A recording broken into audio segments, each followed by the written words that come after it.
Rodney. He's a polished executive guy. In the day. We wouldn't want it any other way. Yeah. Plus, at 9 a.m, I have to adjust to Cody's voice. If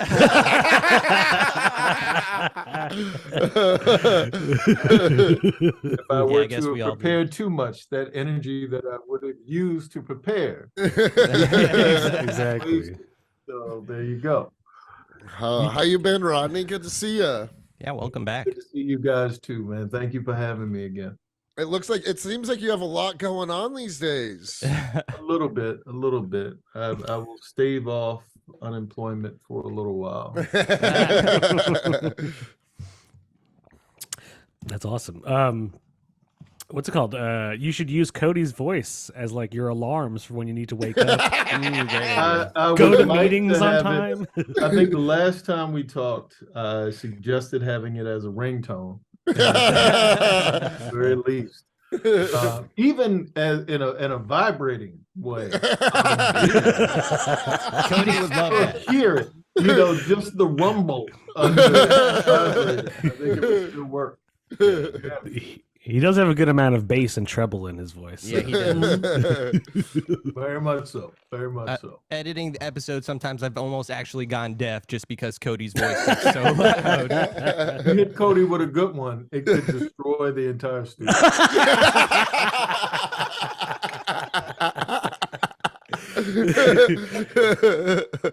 Oh, We've definitely blown out a few speakers. Yeah. Sure. Well, thank you for coming on again, Rodney. It's good to see you. We're very excited to talk about the sneak peek of your book, Blacula, Return of the King. Yep. yeah. Yes. Very excited. Very excited. So, Thank for you. everyone listening, welcome to Comics and Chronic. I am one of your hosts, Jacob H. With me today is Anthony Inacio, Cody Cannon, and our second time returning guest.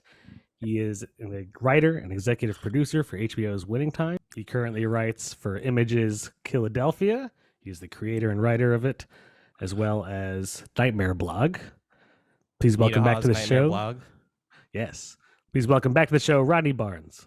Hey, Yeah. Hey, thank you. Does it work the same over Zoom? Does it feel as intimate? Yeah, I think so. Yeah, I mean, yeah. All right. Yeah, it's fine. It's good. What do you mean, as opposed to what? Yeah. Like being in a room together. Although I can't imagine being in a room with Cody. Strike that. Zoom is perfect. Zoom is perfect. I can't imagine 9 o'clock in a room with Cody after a long night of working. So, Cody could be giving away the secrets to quantum physics, and I would be like, "Oh, it's all right. It's okay. Wait, give me a couple hours. Let me get breakfast first." All right. It's like when Black Bolt speaks. It's not all. Perfect. Or Cody would say Perfect. Banshee. Cody loves Banshee. I do love Yes. Banshee. Any of those apply. Well, that's awesome. Once again, thank you for coming back on. Yeah, we were given a sneak peek of your new book, Blacula, Return of the King. And also, in preparing for this, we all watched Blacula. We watched Blacula, yeah. Because I've never seen it before. Did you watch it like completely sober? Like, how did you watch Black? I was high as fuck. Cody, when how I did watched you it. watch Black? I was sober because the first time I watched it, because I've seen it before, I was really high. But Okay. I'm with my family right now, Were they sober? Were yes. They... Okay. All right. No, I had an edible. I hit the bong a few times. I was ready. All right. It's Yeah. good to juxtapose different ways of seeing it. Yeah. I always loved the movie. I mean, I was a kid when I saw it. I think my mother took me to it. I had this weird thing where when I was like 6 or 7 years old, my parents split up when I was about 2, I believe. And somewhere along the lines, my mother said, I need to get this kid a father.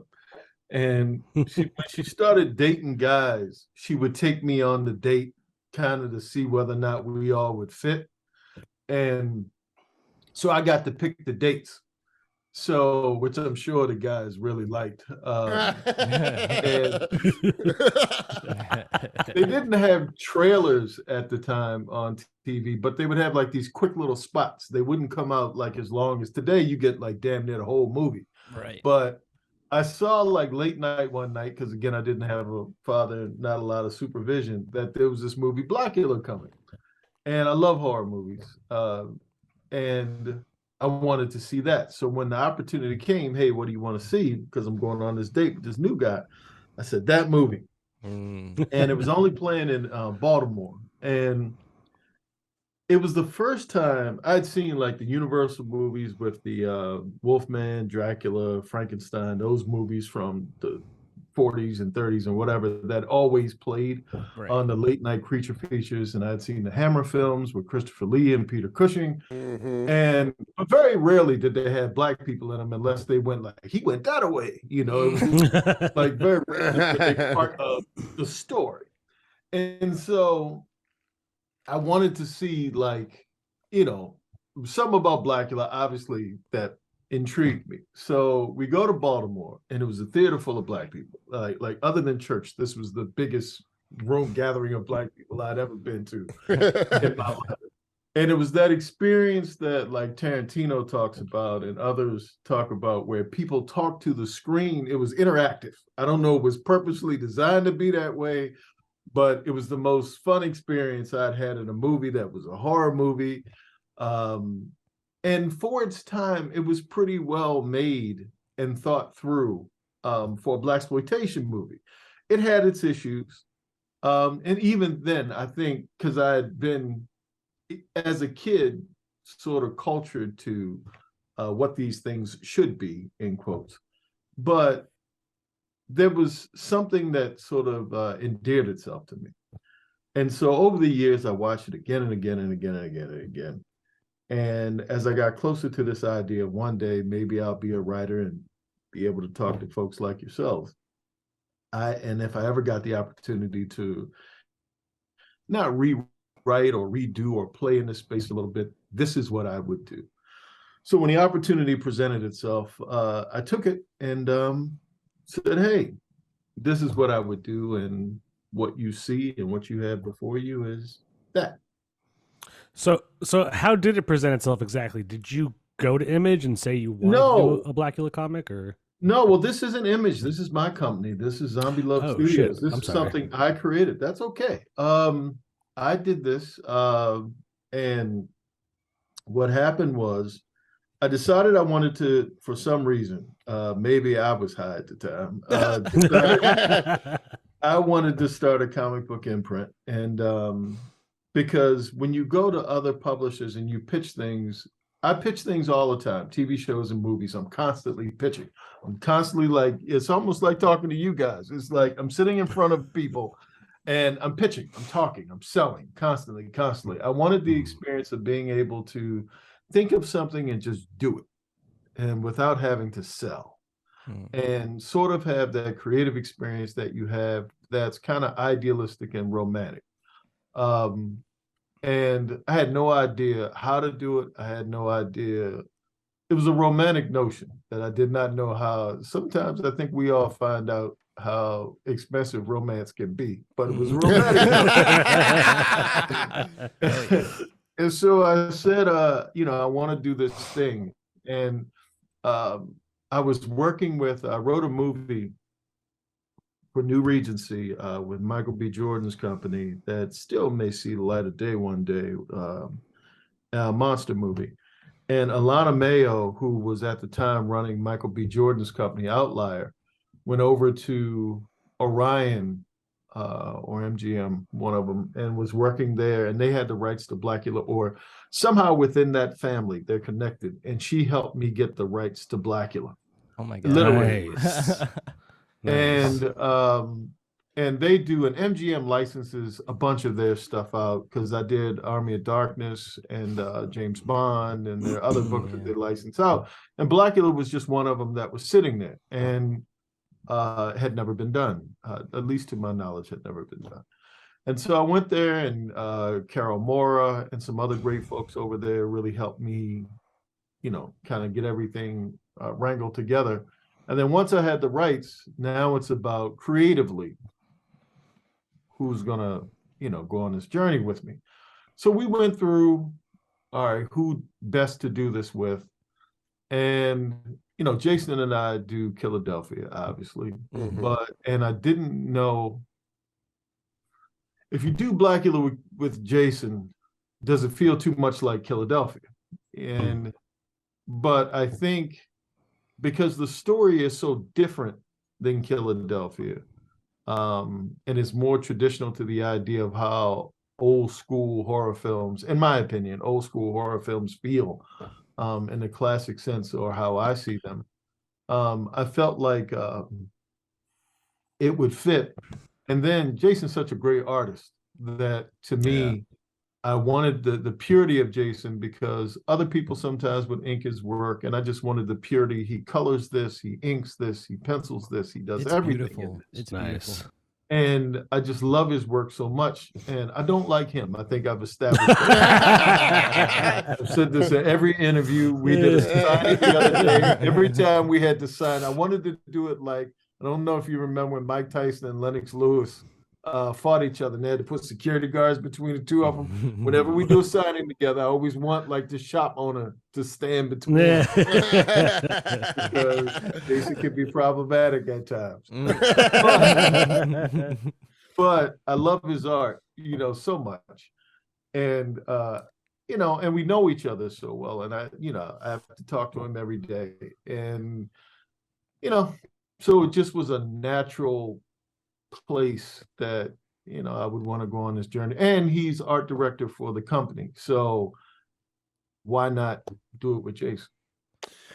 And while you can definitely see the lines, I definitely feel like it has a distinct style. It doesn't look just like another, like a Killadelphia comic. It has its own distinct style. I agree. Yes. I also think like there's so many things today. I mean, always with comics, but just like with the nature of like the MCU and like always wanting like you have your own Killadelphia universe. You have the spin-off stories and the things that go there. Not everything has to connect. Like, it's beautiful that this has nothing to do with it, because you're saying, yeah, Killadelphia is a completely different story. You get, even watching the Blacula movie, there's like, maybe there's a way they could connect, but it doesn't need to. And I just like that this is like its own so this is just like a standalone graphic novel. It's not like meant to be like a continuing series. Okay. It is. Well, there will be more stories. I want to do 3 volumes of it and then see what happens. Again, one of my children will not go to college because of this. I haven't decided which one. Or I won't get married. Either I won't get married, which will probably be easier to cremate me, or one of the bad ones will end up in prison because of this. But it's I have a couple of retro 70s characters that I'd love to bring into the world with Blacula that are horror themed, that I'm talking to companies about, do volume 2 and volume 3 with, and I just think it would be a lot of fun. And that's the key word for this is fun. And selfishly for me, things that I fantasized about that, wouldn't it be cool if, and if you're going to have a company and you're going to have a labor of love, why not do what you want to do and see if it works? Absolutely. From when we talked to you last time, I think I could guess who he's going to meet up with. But I don't know if saying that is like spoiling anything. If which thing? I didn't hear you. I like last time we were talking about a specific like 70s horror character, Kolchak. Oh, yeah, Kolchak. Yes, I would love for Kolchak. I'm not going to. It's early in the morning. I've talked to Cody already, and I'm adjusting. And I would love for Kolchak to be in the Blacula universe for a spell. Kolchak's a weird one because those of us who remember Kolchak, and then there are other people who go, who?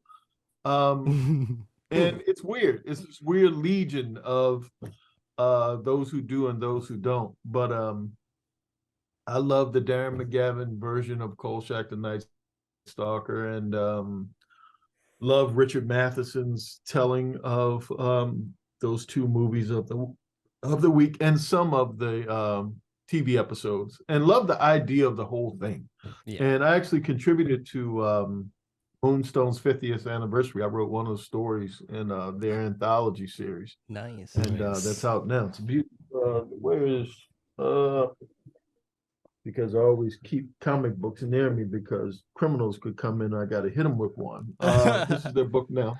Ooh, beautiful book. Nice. I need to get that.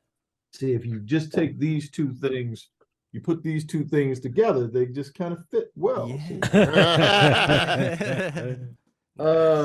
Yeah. So it would be, a blast to be able to put those two things together and have fun with them. What was the name of your imprint company? Zombie Love Studios. Zombie Love Studios. Yeah, I mean, for me, being able to do little animated things, books, any turning IP into other things, and just to be able to have my own little hubbub in corner of the neighborhood, to be able to just wake up in the morning, or I have dreams at night. Just me and you right now talking, Cody. And sometimes in my dream, I wake up in the morning and it's weird. There's this weird thing where I judge my dreams. I don't know if I'm fully awake, but like 5:30, I start, like I'll have a dream from midnight to 4 in the morning.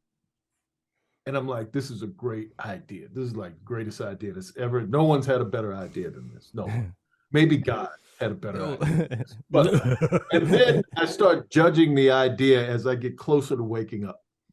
And then I wake up and I said, was that a good idea? Or was I just like, come on, was that really a good idea? Or was I just like dreaming?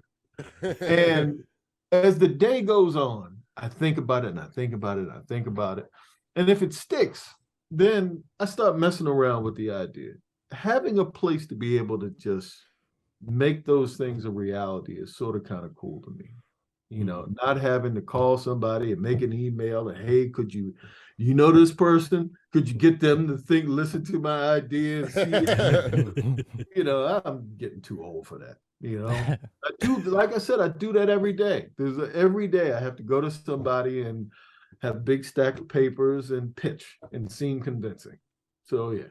So does this with you having this the rights to this imprint, is this related? I know there's been talks of a Blacula remake. Is your comic? No, that's my friend Deion Taylor. He's doing he wants to do a movie version, and we've talked about some things, and his vision is different than mine.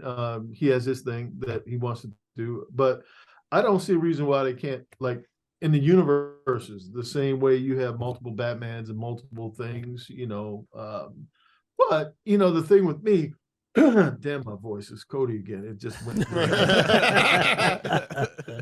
I think in the world of where I'm at HBO, kind of like in the world of boxing where top ranked fighters don't fight PBC fighters. It's like I'm at HBO and I have my overall deal here, and we're at MGM, and MGM's at Amazon. It makes it hard to cross streams with characters and things, and so it's difficult, but not impossible. Nothing's impossible. Nice. That's very cool. I noticed in the Blacula comic, I wonder if you wrote it or was it something that Jason Shawn Alexander did, that when Blacula is being accosted by the three gang kids after he wakes up, they're wearing red, white, and blue. Was that a deliberate choice on your part, or was that something that Jason? You mean the colors? Yes. Yeah. The colors are all Jason. I mean, anything that had to do with how anything looks, that's Jason. Okay. Anything they say, that's me. How something looks, that's him, unless I said, put that there. That's Jason. So can I actually ask a question off that? So I'm actually with our friend Joey. there's this anthology called Unknown Heroes Anthology, and they asked me to do a 10-page. I've never written a comic, but I'm gonna write a 10-page comic for this anthology with this artist friend of ours. But I've never written a comic. So going off of that, there's obviously a relationship between you and Jason, like in real life. Like you guys have a rapport. But on the page, how does that translate? Like how, like, I guess I'm asking maybe like what's some advice? Like, does it just come down to the artist, or do you have a certain way of deliberately writing your scripts for comics? When I first started writing comics, the first comic I wrote was Falcon for Marvel. And I struggled the first 3 issues because I remember my editor coming back to me and saying that my scripts were ponderous because it was so many words. And understanding what the word ponderous means, it's not a very attractive word like ponderous. Because I was writing them for live action actors. I was writing for actors. I wasn't writing for like art. And there's a relationship between art and words and graphic storytelling.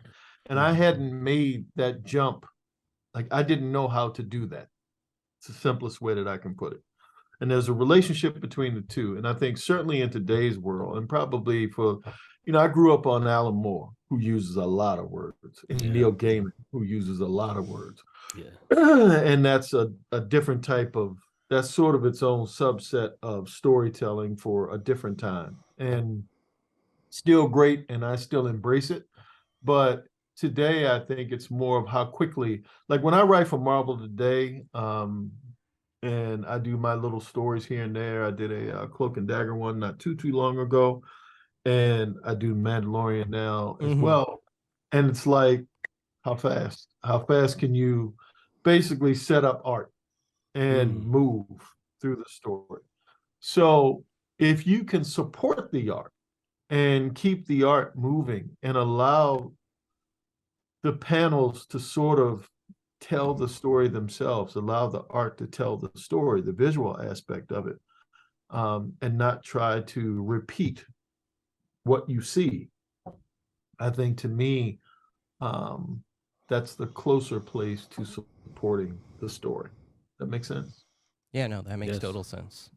I see a lot of times where people will tell me exactly what it is that I'm seeing. Yeah, I don't like that.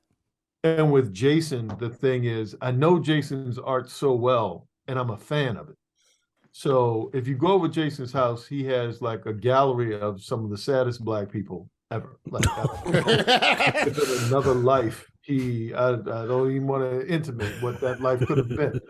But it's like you see beautiful paintings of incredibly sad Black people.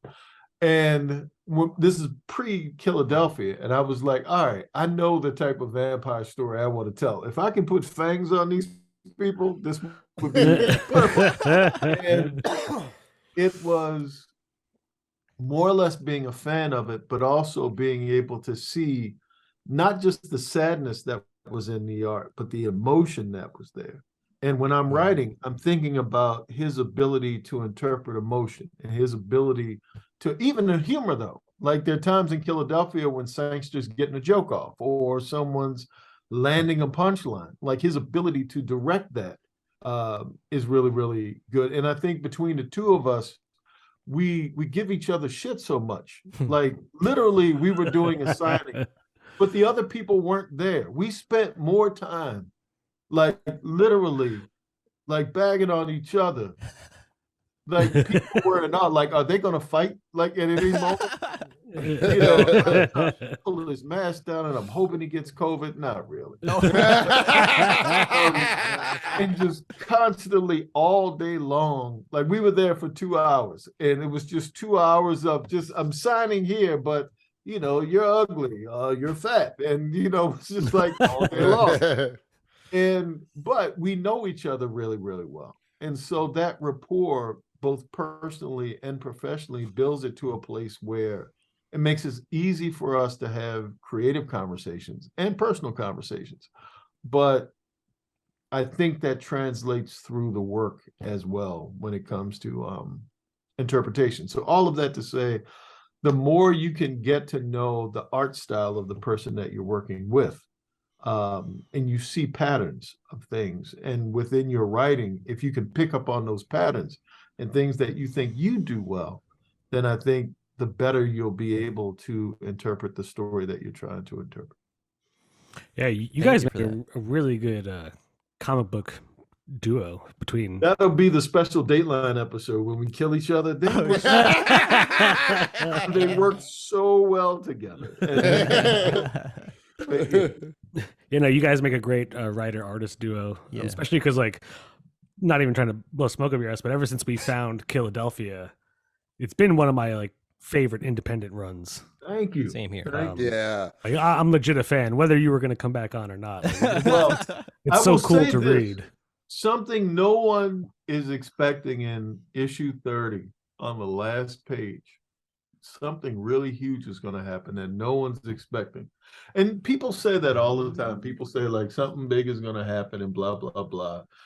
And someone's coming. And it's not from the Killadelphia universe. Ooh, interesting. So I that brings me Cody, to a question. let me say this. Let me say this. When Cody reads this, when Cody turns the last page, don't have your speakers on. Near him. Let him be in a room by himself and then digest it and talk to Cody afterwards. It lives up to what Rodney set up. And see, Rodney was just a guy that was just saying something to just say it because it was Saturday morning. He was promoting a book. Wait, so when does issue 30 come out? Is that soon? No, this is 20. I think we're at 28. We're almost at the end of the arc. So we're a I take couple it of that's issues away, but it's the end of the arc. It's at the end of arc 5, I think. Yes, because arc 4, we're in a preliminary ballot for a Bram Stoker Award, which was Nice. I was like, wow, okay. Very I'll take cool. it. Yeah, congratulations. That's Yeah, that's huge. amazing. Cool. Fine, I'll take it. So does Killadelphia, will it have a finite ending? At some point. Yeah, At some okay. point. Sooner rather than later, probably, but I don't know. At some point.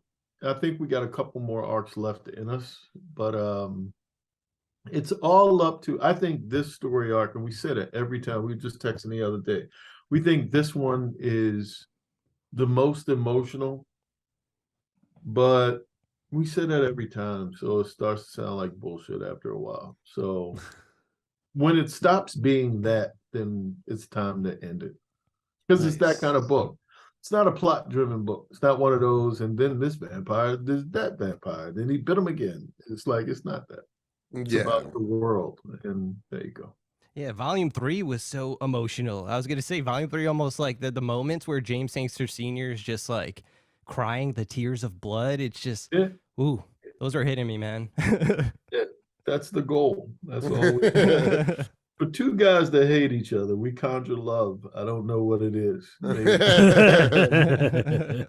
something real repressing. I don't know what it is. I see. I just finished volume 4 of Killadelphia, in which you introduced. And I'm sorry, I'm going to mispronounce his name. I know he's a real historical figure. Toussaint. How do you I'm not pronounce going to let you out. I want to hear you try it. Okay. I'm not going to let. All right. Toussaint Louverture. Yeah, close enough. Louverture. Louverture. Yeah, Sorry. there you go.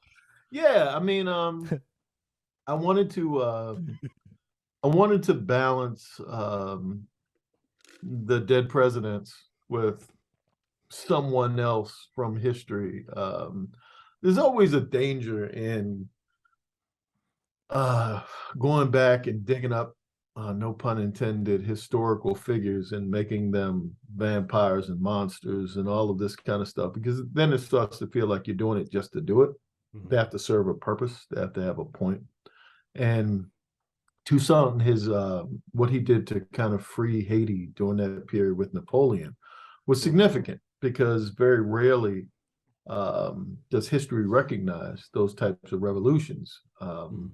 You know, I'm sure a myriad of things happened over the course of human history that weren't recorded, and this one was, and Toussaint was a significant figure. And so, and he's not a vampire, and he does have a tremendous amount of power, and he's the one that's killing everybody right now and killing some of our favorite, some of the people we've really come to connect with over the past 20 plus issues. So, wanted to have someone who was an outlier, who came in, who we'll come to get to know in future arcs, possibly. And so just someone who I'm always looking for when I sit down and write an issue, it's like, how can I make it different than the last one? How can I surprise you? I never want you to be able to figure anything out. I always wanted to make it feel like, you know, I didn't see that coming. That's definitely how it feels. Always reading Killadelphia. I'm like, what the fuck? This is happening You know, next. it's like, where'd that come from? You know, and those were always my favorite. And then when you ask me a question about how long is it going to go, when I lose the ability to do that, you know, and it's one of the reasons why I don't plot it out. Like when when we're working on Winning Time and we plot it out like in detail, that's necessary because there's so many other logistics. You know, you have to get locations and blah, blah, blah. So many other things that come with making a TV show. But here, again, in the freedom and the beauty of being able to make comic books, I have an idea and I know where I want to start. I know where I want to finish, but it's an exercise in writing. It's an exercise of being able to sit down and really what's under it is the theme of how I feel at a time. Am I angry? Am I in a good mood? Like I did one of the issues not long ago was more comedy than I think I've had in a minute with Anansi and the gods. He was trying to get the gods together and they were going to go against the dark forces. And he went to talk to Odin and they didn't want to get involved and fight in the dark realm. And it was like, I just wanted to have fun for a minute because sometimes it gets so dark and you're always talking about how bad the world is. And I wanted to go away from that for a minute just because that's how I felt in that day. You can turn on TV and feel really bad about the world sometimes. And I didn't want to do that for another month. I wanted to feel better and give some hope. And that's sort of what the book is. It's sort of, for me, a cathartic experience and trying to figure out how I look at the world. And, you know, Jason and I talk about these things sometimes and how we see the world and how to best express it in this, you know, piece of creative work. And when that goes away and when we lose that, or we've said most of what, you never get it all out, but when you don't have that to say anymore, probably time to at least pause it for a minute. Nice. Yeah. One of my favorite things about Killadelphia is that, like, while it is absolutely a horror comic, it's always had elements of comedy, elements like these huge emotional moments. And yeah, it's just it's a great comic, man. I'm glad we read it. Thank you very much. Issue 30 is my favorite thing I think I've ever written, ever in my whole career. Mostly because when you look at in today's world, I being an older comics reader, and runs like Swamp Thing, or which is still one of my favorite runs in comics ever, and even the X-Men, the Claremont Byrne run, or those things, they went on for like 4 years. You know, today you'll get a team on for 10 issues, and that's a long time. You know, and we've gone for 2 years now. And there are people who say, wow, you guys been going and we've got a hardback book and we've got, you know, collections and volumes now. And, you know, you see that, but you never want that to be kind of the thing that you're going after. You want the quality. The greatest compliment I see sometimes when I mustered the courage to go to Twitter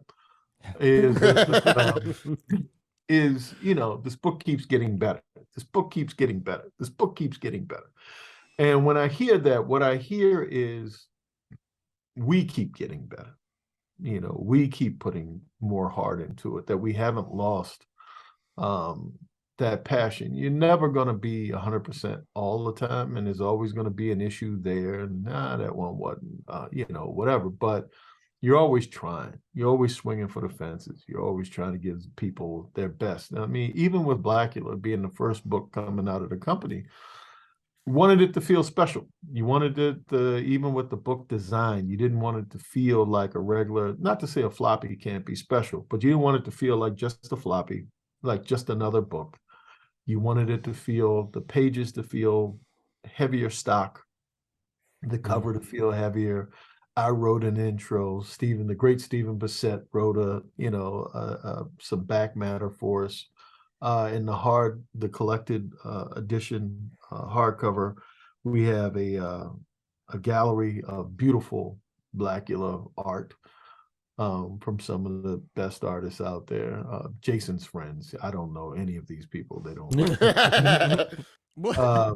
And it's just being able to just really make fine art within the graphic space is something I've always wanted to do. It's never been, and my accountants and business managers are like, when they think comic books, they're like Spider-Man, and they sell millions, and people get rich, and I'm like, this isn't that venture. Hopefully one day this will be the adventure that's in my obituary. This isn't the venture that's going to put me on top of a hill. This is the venture that you do for love, and that you you do because you're trying to find people who are connect emotionally to the work. You're looking for the fan that loves the thing that you love, and to create a vibe. I mean, and I'll say this about the comics community, even why I dig talking to guys like yourselves, and why I do these things. It's like, probably, maybe not with Cody, but we would have all been like friends in the neighborhood, reading comics and trading comics as kids. Like, we all would have been talking shit about whether Hulk could beat Thor, and whether this one could be that one, and someone would have traded comics and gotten over on somebody and gotten more for Avengers 100 than they should have. And it's like, that was the thing that I remember. There was this feeling, and being an only child, I was a lonely kid. But when I had comics, and I had that little comics community, it was only like 3 or 4 of us, it made it fun. It made life fun, and comics make life fun. And so being able to create things that recreate that fun in a world that sometimes can be difficult makes it worth it. And that's the point. And being able to come on and talk to you guys, and being able to talk to other folks like that, it sort of creates a little corner of goodness in a world that sometimes is really complicated. We're just better people than everyone, Rodney. I think we can all. You can say that. Just me and Cody. Actually, just me and Cody. But it's funny because, and Jake, I think we actually have this as one of the questions. Like, last time we were on, it was like episode 9. We were baby podcasters. We hadn't even figured out what to call our fans. But just going off of that, like, I think we've seriously started to like foster our own little community. And at the time, we didn't have a name, and you suggested the Codeines because of Cody. Yes. But yes, but we couldn't name our fan base after just Cody. I mean, you've shown to us. I would. I would have had like fans that are kind of nodding on T-shirts and just call them Codeines. But I don't want to. Fans that are nodding. Fans that are just nodding and the Codeines.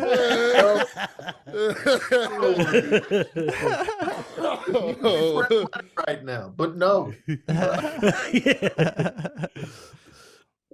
But yeah, did you ever figure out what you were going to call Killadelphia fans? No, everything sounds like a little whack.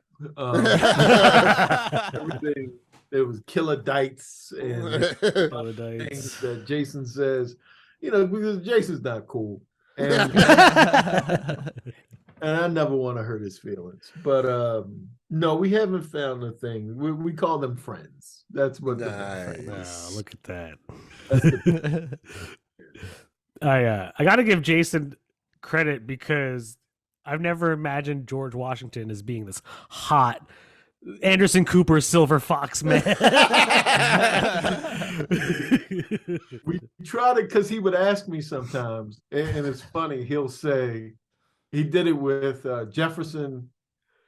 With Adams, it was pretty straightforward because Adams was the first guy. And then he's like, all right, so Jefferson, what you thinking? And I said 70s, rock star. That's where he was in this thing. And that's why Jefferson sort of had a long, lean look. And he said, all right, George Washington, what are you thinking? And I was like, Gordon Gekko, cool. Long, square shoulders, leader type, tough guy. He's like, okay. I said, still white hair. You could slap a wig on him, but give him some distinction. All of them have to be different. All of them have their own sort of unique thing. And I think Jason's done a great job at sort of, making all of them distinctive. Yeah, like John Adams lost the weight. He's got a nice suit, the red beard. He's bald, Yeah. Cast me as him when you do the show, He's corny next to the other two. Yeah, exactly. Jefferson's still the dude that would take your girl. And the guy that's like, this is what you give me, this is the best. Both of you, be quiet. He's still that guy. It was cool seeing handsome George Washington. Yeah. I had a question after watching Blacula last night and reading Killadelphia in regards to the werewolf tribe.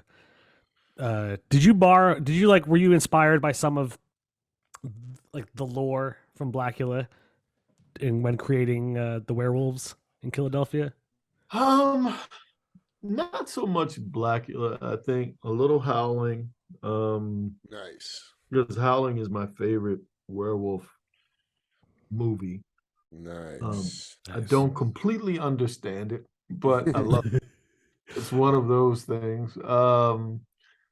And as far as the politics, I'll say the politics of blaxploitation, even though they're never outwardly stated under blaxploitation, there's this subversive, rebellious thing that exists. And I think in all of it, that you can feel in the fashion and the afros and the music, that you're in a time where I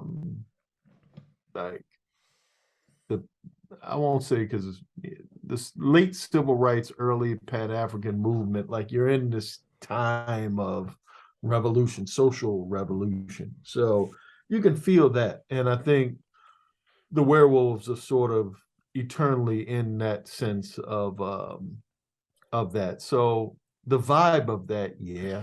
But I'm sort of in that. I grew up in a period where my mother had all of that stuff laying around, those books and that music, and that's what I listened to as a kid.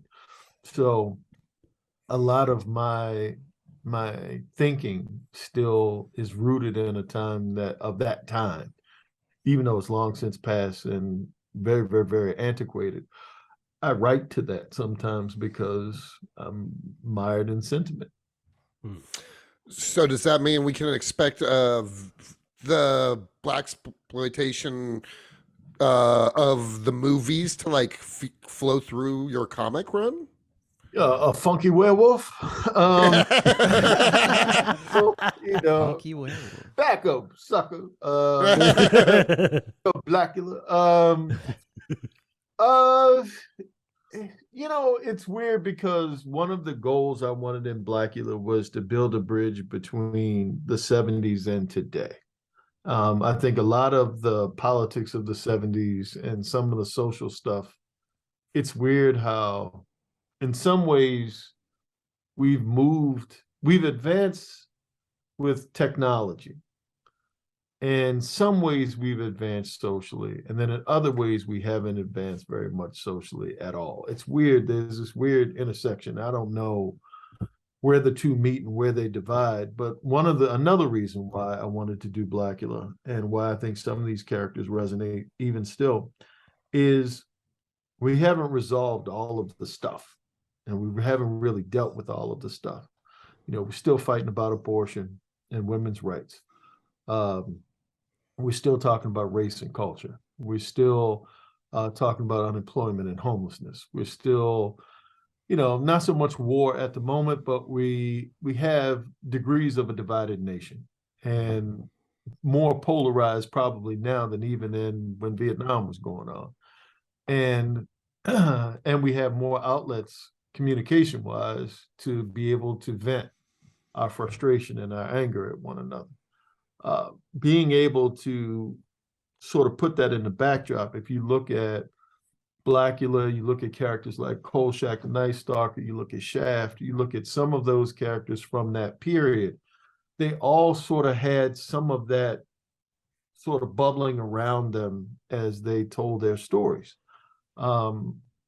That still exists now, and because I'm connected to that, practically because I care about the world, and creatively because I like when the art sort of reflects the world that you're in. I like when, and sometimes we don't do that. Like if you see a Marvel movie, sometimes and maybe they do that and it's brilliant as a marketing thing.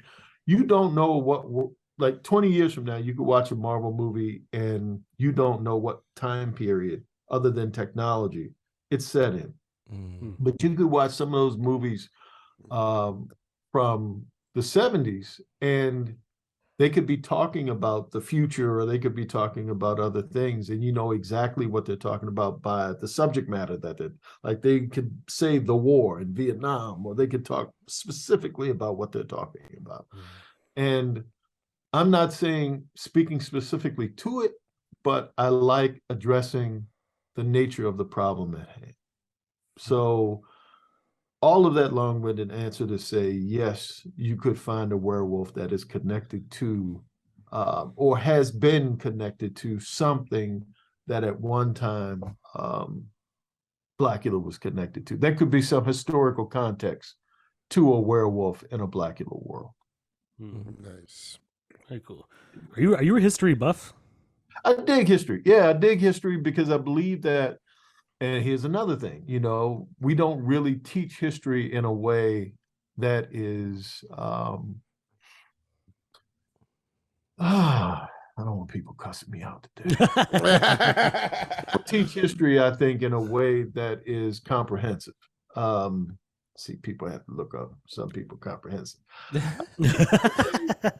That is to where you get the entire story in. And I learned a lot about history from movies. Sometimes I would watch like Little Big Man, movie no one on here has seen. But movies that sort of when they started making Westerns about the Civil War, it made me want to learn about the Civil War. Like when the outlaw Josie Wales, Clint Eastwood. And that period. And I started to say, hey, wait a minute, what did that have to do with that? Because usually it was about cowboys and Indians. And then I started to say, oh, this was a particular period. And then, movies like Buck and the Preacher and different ones where you would start to integrate different ideas of what history was to different creatives. Then it became interesting to me, and it made me want to go back and look at actual history based upon the thing that made me interested in the thing that I saw in a theater. And so if I can do that with the Killadelphia, where I can introduce aspects of truth, and that's usually the math of what I do. I'll take true. Okay, I'm getting a little murky now. And then all right, I'm making up some other stuff to go with opinion and some other things. But there are parts of it in there that I'm taking from history, an actual battle or an actual incident, like Abigail Adams did lose a child, and there was Jupiter did exist and was Thomas Jefferson's slave/friend. There were actual events and actual people who did exist in history and do that. So yes, I'm a history buff. No, that's cool, because I'll be honest, I never heard of Toussaint Louverture until I read your book, and then I googled him, and I was like, oh shit, no one ever taught me about Yeah, and then the Haiti French Revolution. I learned about Jupiter when I was 9 years old, and I happened to be in a public library, and it was this book called The Black Book. It still exists today, and I remember reading. I picked it up. There was two pictures that I saw. I saw a black man tied to a wagon wheel, burned to death, and a bunch of people around him posing. And I was reading. I remember that picture just grabbed me because it was just very visceral. And I kept reading. And there was a thing about Thomas Jefferson. I don't know the context to it, but it was about his friend slave, Jupiter, who saved his money and helped him get into college, but he was a slave. And Jefferson sold his family afterwards and did something to him. And I was like, wow, why would he? He helped him out. He was his friend. And that just kind of stuck with me as a kid because I'm looking at it through the lens of a child. I'm not looking at it with historical context and all of how the math of all of it worked. And I'm sure it was way more complicated than that.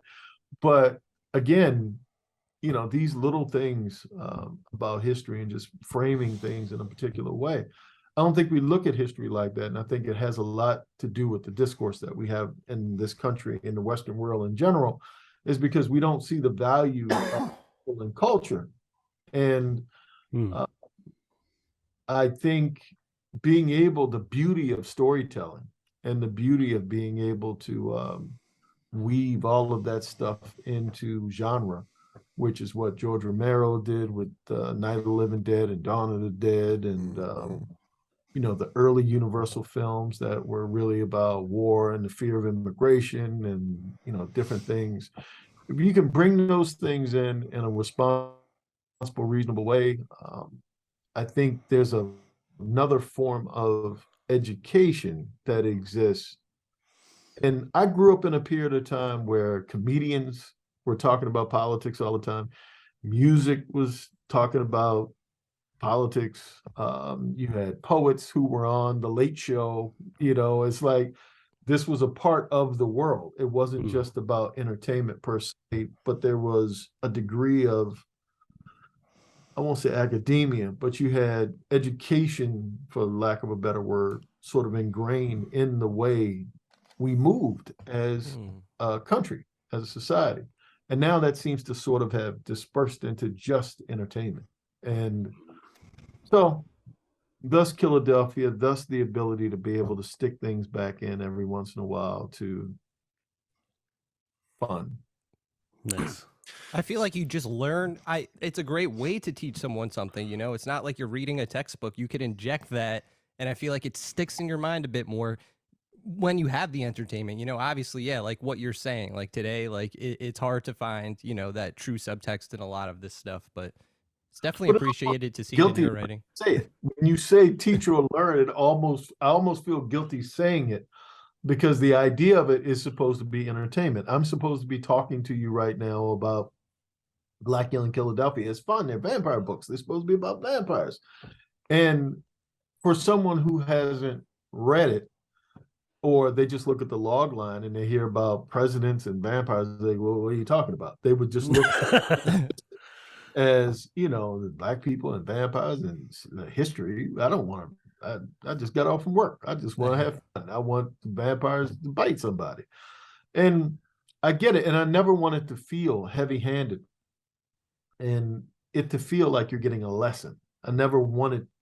I always try to tell the story through the emotions that the characters are feeling and the relationships that the characters have with one another, never through the intentions. I'm talking to you guys about intentions. Mm-hmm. The characters never talk about their intentions. They just do what they do, and we're on for the ride.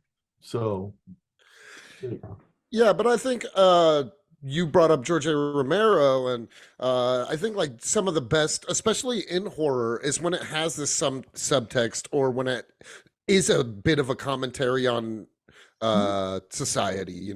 Yes, big time. I mean, all of the Wes Craven, all of those guys, Cronenberg. I mean, everybody who made that stuff back in the day that were talking about the 70s and the 80s and the fear of, white flight to the suburbs or whatever it was that they were talking about, even if you disagree with them, and that's another subject too, even if you disagree or if I disagree with what they had to say, I was still intrigued by their ability to say it and respected their ability to say it in the way that they said it creatively. And it still provoked thought. And it was almost like having a debate class. Like we could sit there and we could do a thing, and that was intriguing. It wasn't so much like polarizing that another person thought differently, or I didn't immediately want the thing banned or push it off to the side because you saw something differently than me. And it was just like a work of art. And I think once you bring in the pure commercial aspect of it, then you start to judge it in a completely under a different lens. Where I have to judge it now as good or bad. It sucks, it's bad, it's this, it's that, it's thumbs up, thumbs down, and you have to dismiss it as one thing or another. And that I think is disheartening, because sometimes, like even with comics, and I don't want to be a hypocrite, because before I started actually making them, I was that kind of person too. I would say, oh man, I don't like this, I don't like that, I don't whatever. But then once you go through the process, and I think it's evolved over time, and you realize how difficult it is, you start to be a little bit more empathetic to the process, and then also everybody has what they like and what they don't like. And it doesn't make you any less or the work any less because someone likes a thing or someone doesn't get into the thing. And, I just wish it was a different kind of community sometimes, to where it wasn't so polarized with it. You can dig a thing without hating the thing. Yeah. It feels very black and white. The extreme that comes with it. That's all. Yeah. Nice. I had a question. So because I maybe I just haven't heard about it, or I don't think it was released yet. So I heard a while back that you and Snoop Dogg were working on a horror comic together. It may take a minute to come together. It was another anthology series, Tales from the Crypt, CRP. Same kind of ideas, Tales from the Crypt, but anthology series, sort of modern day Twilight Zone-ish type stories, short stories. These things are so difficult to manufacture and at this quality, and it's really up to how much can I keep writing. It's like writing, and if I look at, I'm writing a series right now for Image Monarch, Nita Hawes Nightmare blog, Killadelphia, Blacula Volume 2 now. I have 3 more books coming through, Zombie Love. I have Mandalorian that I do, Season 2. Nice. I have a couple of books through the Big 2 that I'm doing. 3 movies, Winning Time, Season 3. I've got the Jack Johnson series, miniseries at HBO. At a certain point you break down if you just keep going. You have an insane. That's so impressive. Yeah. How do you? It's like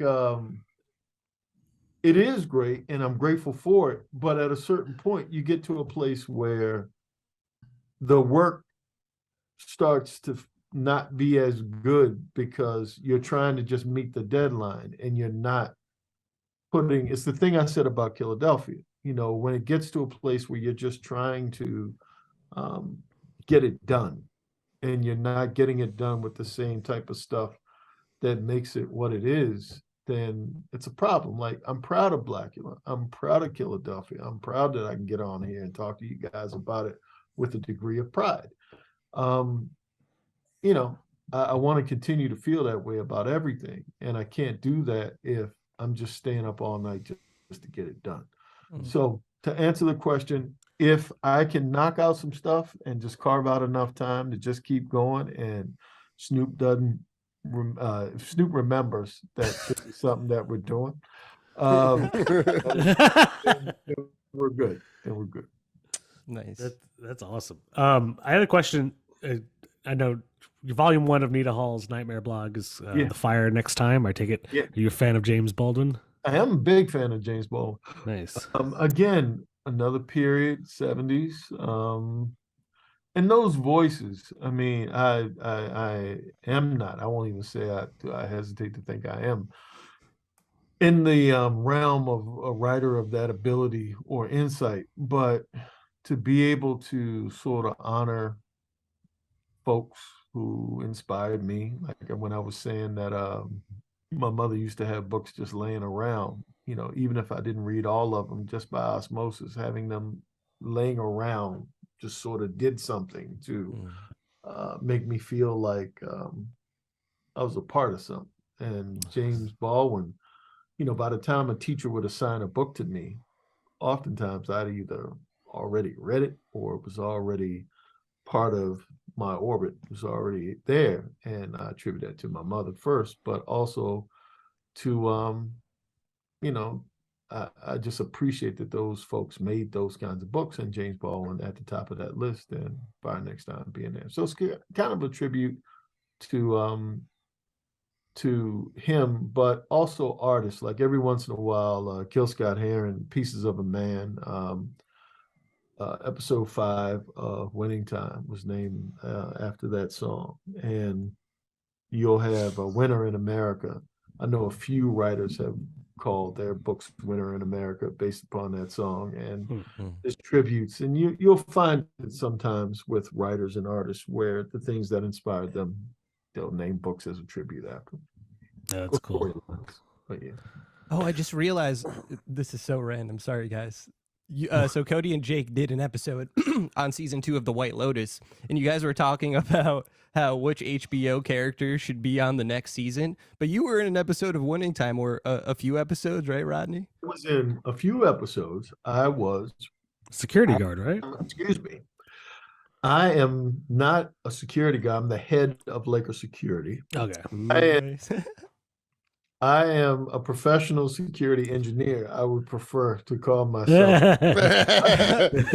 There's a backstory that has yet to be told about my character, that he was a Navy SEAL, perhaps a Ranger, maybe even a spy.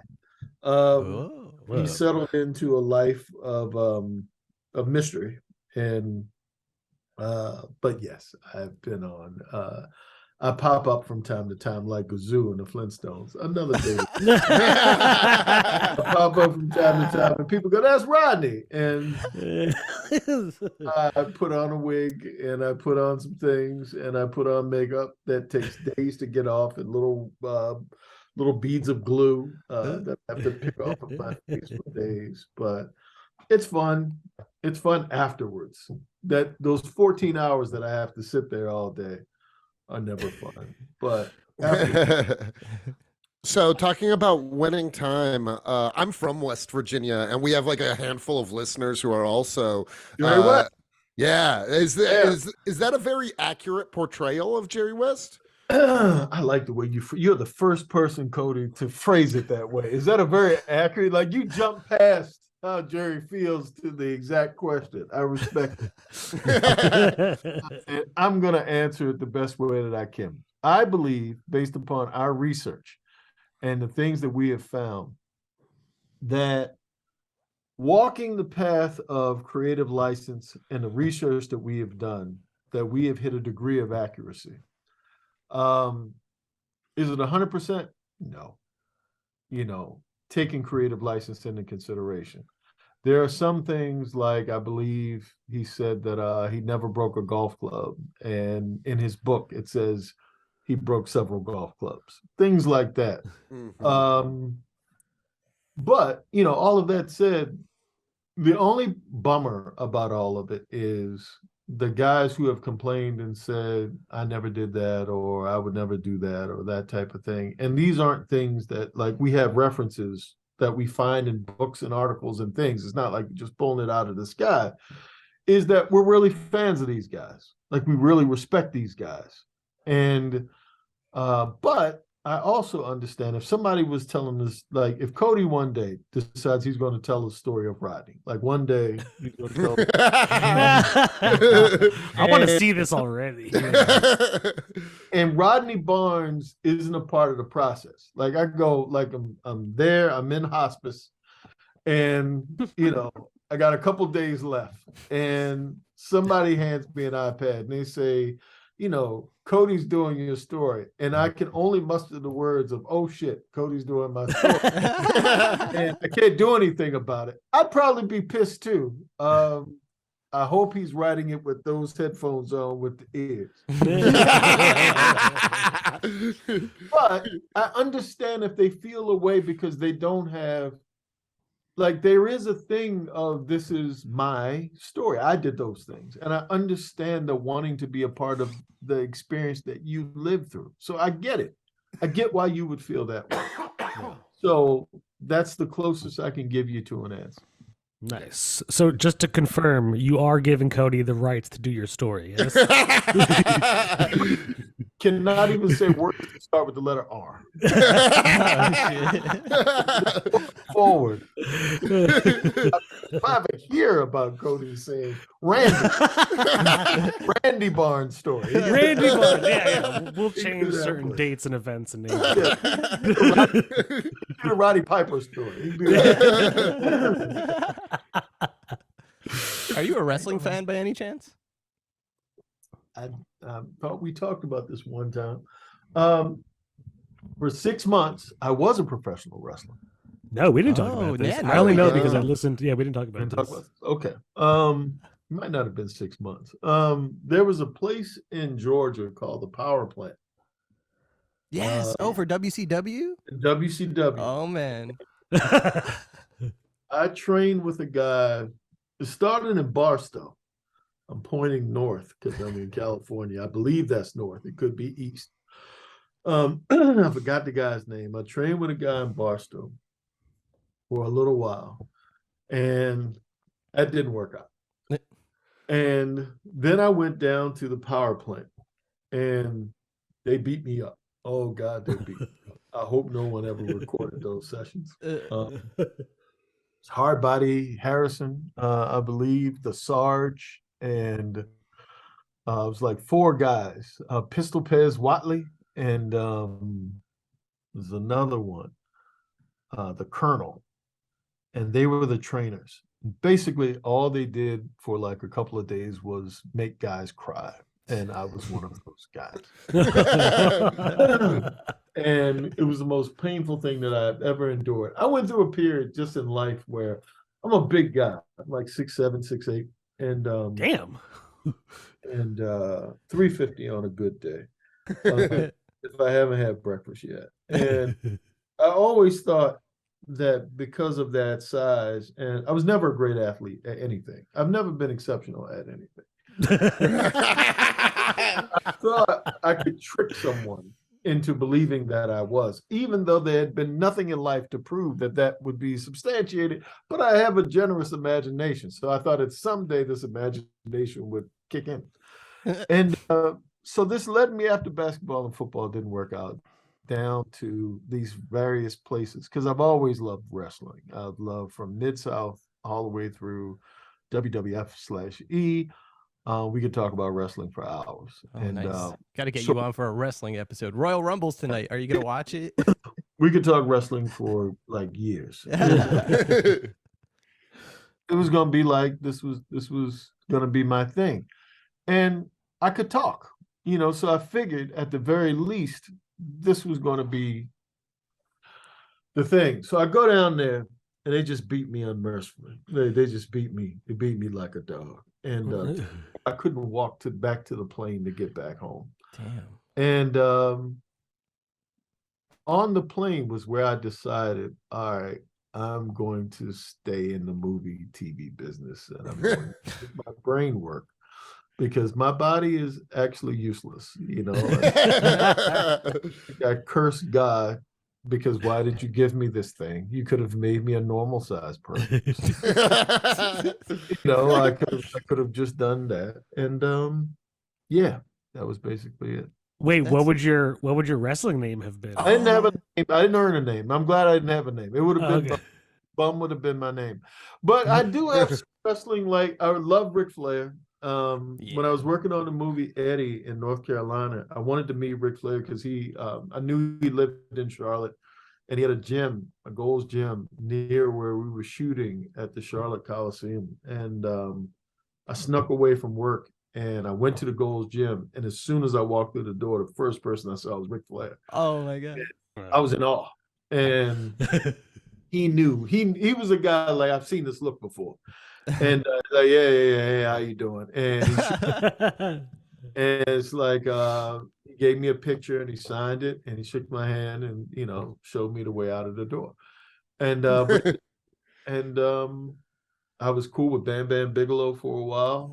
Nice. He worked on a movie Major Pain with me, and Oh yeah, The Beast from the East. back into business again, and he hooked me up with some people. That's actually how I started with Bam Bam. He was the one that was like, yeah, just do this and talk to this guy and talk to that guy, and he kept warning me, the shit's gonna hurt. Shit's gonna yeah, how much could it possibly hurt? But it's like once you start taking those bumps and you landing on your back, and I'm like, all right, I'm not, I'm what the world would call soft. I got one good fight left in the chamber. Like I could defend barely, but I don't want to go to jail. I'm a victim. At this point, I'm a victim. I mean, at this point, I've crossed the line into victimhood, and I accept that openly. I would go down with. I told Michael Strahan, because I tease him a lot, that if we get in a fight for a minute and a half, it's going to be impressive. It's going to man, like the paramedics, it's going to be like a scratch here and maybe a bruise here on him. That people are going to say, man, that's really what happened. I'm going to be in ICU. I'm going to be paralyzed, the neck down. But those two bruises are going to be impressive. But yeah, man. I forgot all about that. Somewhere in this house is a picture of me and Bam Bam Bigelow on the set of Major Pain. He was a great guy. Oh, that's so That's cool. awesome. Yeah. That is cool. I grew up on Major Pain. I remember that movie, Damon Wayans. That wasn't my first gig, but that was my opportunity because Damon Wayans took an interest in me and asked me what I wanted to do in the business. I told him I wanted to be a writer. And he gave me an opportunity. Didn't make it easy. Gave me an opportunity though, which I'm eternally grateful for, and let me follow him around the country and work on his movies. And eventually I ended up out here and I worked on a movie, Bulletproof. I'm actually in that movie about to rape Adam Sandler.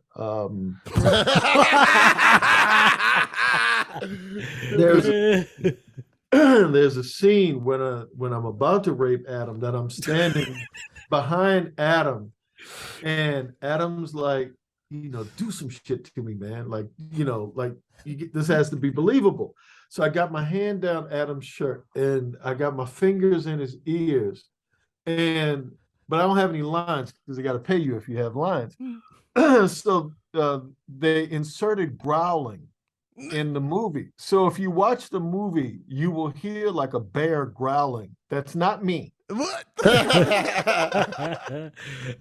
And I'm standing behind Adam and growling with my fingers in his ears and rubbing him. And then Damon comes in and pulls Adam out and says, I'm sorry to take your lunch, big man, and punches me in the stomach, which is not in the script, but he wanted to do it anyway. And there you go. I'm watching that movie tonight. I have another question, just one question. I noticed in volume 2 of Killadelphia, Drake, or a seemingly very Drake-like figure. That's Jason. Okay. Because he have beef with Drake? No, he said, what do he look like? And I said, anytime I say certain words to Jason, because he has this thing where, all I can say is he should be on this show. I won't say why. We would love to have him on. Yeah, we would love to Jason, have him come on. certain words. Yeah, he captures certain words like, I said, the guy is like kind of a Drake-ish kind of guy.